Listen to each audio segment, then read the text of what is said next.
चलिए अब रासायनिक दवाइयों के बुरे असर को समझें।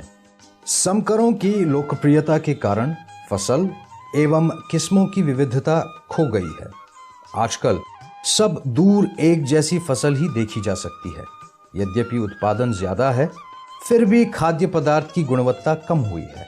रासायनिक खादों की अधिक मात्रा के प्रयोग के कारण जैविक खाद का प्रयोग कम हुआ है। इसलिए मिट्टी में उपलब्ध खाद की मात्रा कम हुई है। इससे मिट्टी की बनावट और मिट्टी में वायु संचरण प्रभावित हुए। इससे मिट्टी में उपयोगी सूक्ष्म जीवियों की संख्या कम हुई। मिट्टी की जलभरण क्षमता और वर्षा जल का रिसाव भी कम हुआ। बहते पानी ने उपजाऊ ऊपरी मिट्टी को बहा दिया। मिट्टी के असंतुलित रससार यानी पीएच के कारण पोषक तत्वों का अवशेषण प्रभावित हुआ। पौधों को पोषक तत्वों उपलब्ध कराने में मिट्टी के जीवाणुओं की क्रियाशीलता बहुत ही अनिवार्य है। मिट्टी में उपलब्ध सूक्ष्म वनस्पतियों के विनाश ने पौधों द्वारा पोषक तत्वों के अवशोषण को बुरी तरह प्रभावित किया। रासायनिक खेती में केवल 20 से 30% पोषक तत्वों का ही अवशोषण होता है। शेष बचे रसायन बहुत जल्दी पानी में घुल जाते हैं और भूजल को प्रदूषित करते हैं। मिट्टी में जमे रासायनिक अवशेष उस मिट्टी को फसल उत्पादन के लिए अनुपयोगी बना देते हैं।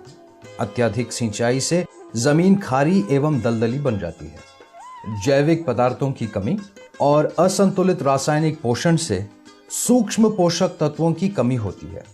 उपयोगी परभक्षियों के व्यापक नाश एवं पौधों की रोग प्रतिरोधी क्षमता में कमी के कारण फसलें कीटों व बीमारियों के प्रति आसानी से संवेदनशील होती हैं।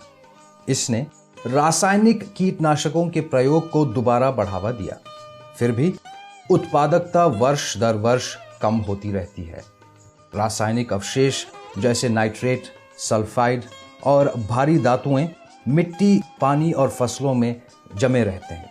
अंततः रासायनिक खेती के द्वारा उत्पादित उत्पाद का खाद्य उपयोगी मूल खो गया है। रासायनिक मिलावटें ग्राहकों में स्वास्थ्य संबंधी गंभीर समस्याएं पैदा करते हैं। आजकल नवजात बच्चे मधुमेह से पीड़ित होते हैं। 20 साल की आयु में ही जवानों के बाल सफेद होने लगते हैं। आज की बहुत ही सामान्य एवं खतरनाक बीमारी कैंसर का खाद्य पदार्थ में कीटनाशकों की मिलावट से सीधा संबंध है।